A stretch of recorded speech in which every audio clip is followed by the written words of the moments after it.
सेबी के मेंबर मनोज कुमार जी ने कुछ अपडेट दिया है। पहले मैं क्या अपडेट उन्होंने दिया है वो बता देता हूं, फिर इसका क्या म्यूचुअल फंड्स पे असर होगा वो मैं बता देता हूं, क्योंकि ये प्रॉपर म्यूचुअल फंड्स को लेकर अपडेट है और हर किसी पे इसका इफेक्ट होगा, हर किसी इन्वेस्टर पे, जितने भी लोग म्यूचुअल फंड के थ्रू इन्वेस्टमेंट करते हैं। Revised market categorization framework coming soon says SEBI's Manoj Kumar. Revised market का जो कैटेगराइजेशन है म्यूचुअल फंड्स को लेके, मार्केट कैप वाले स्टॉक्स को लेके, वो चेंज होने वाला है। अब क्या क्या होगा इसके अंदर पहले ये समझिए थोड़ा सा। The Securities and Exchange Board of India, the SEBI, is close to notifying a revised market categorization framework but had to temporary hold back the release to incorporate industry feedback, SEBI's Manoj Kumar said.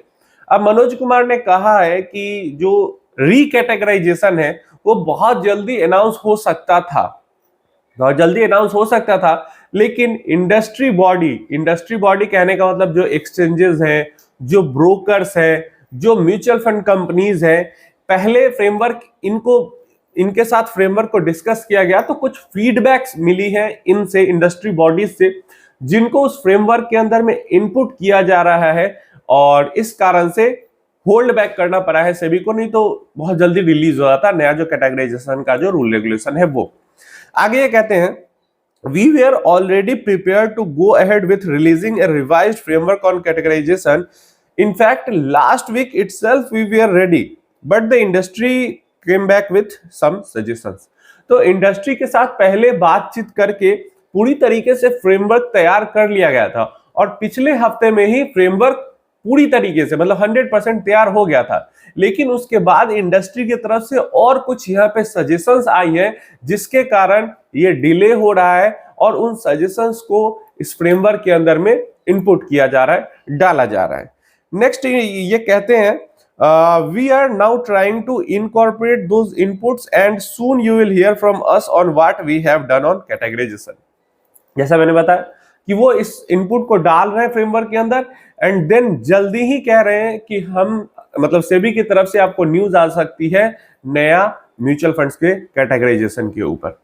आगे कहते हैं ये, Kumar said the exercise is complex as SEBI has to balance broader capital formation with investor protection especially at a time when domestic mutual fund inflows and retail participation at record levels. तो ये कह रहे हैं कि अभी जो नया mutual fund categorisation ला रही है सेबी, यहाँ पे दोनों चीज को प्रायोरिटी दे रहे हैं वो। एक तो ये प्रायोरिटी दे रहे हैं कि अब जो यूनिवर्स है वो बड़ा हो जाए।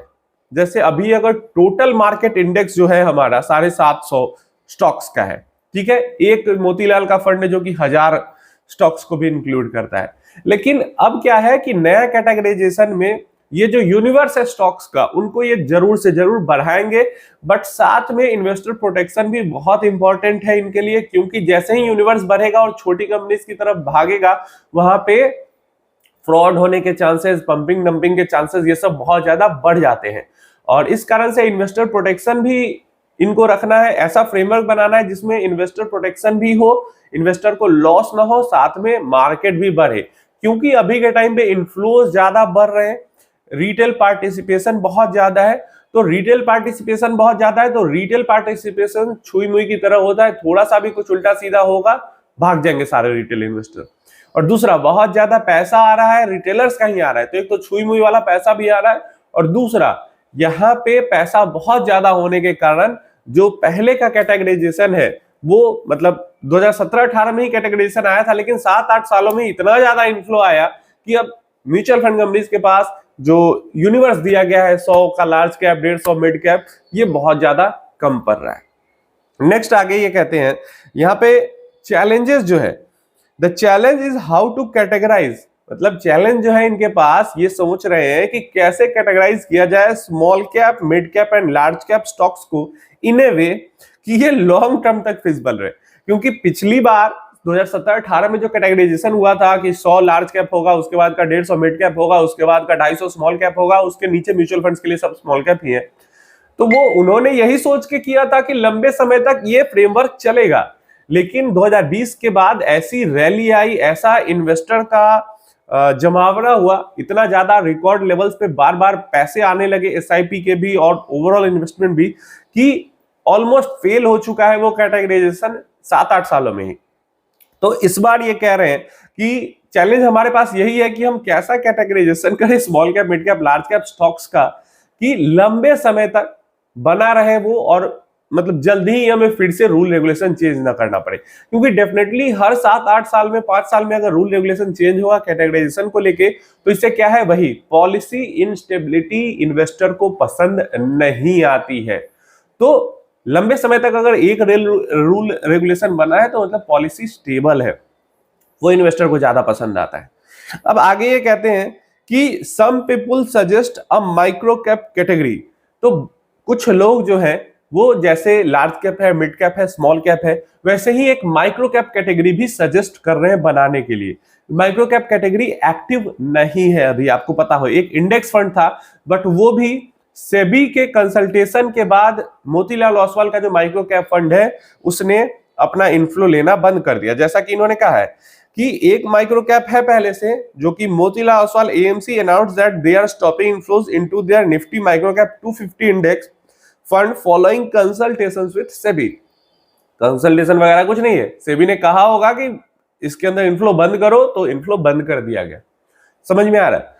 तो इसलिए अभी भी उम्मीद कम है कि माइक्रो कैप का एक्टिवली कोई कैटेगरी यहां पे बनाया जाएगा, लेकिन कुछ लोगों ने सजेशन दिया, तो हो सकता है हमें माइक्रो कैप की तरफ कुछ देखने को मिले।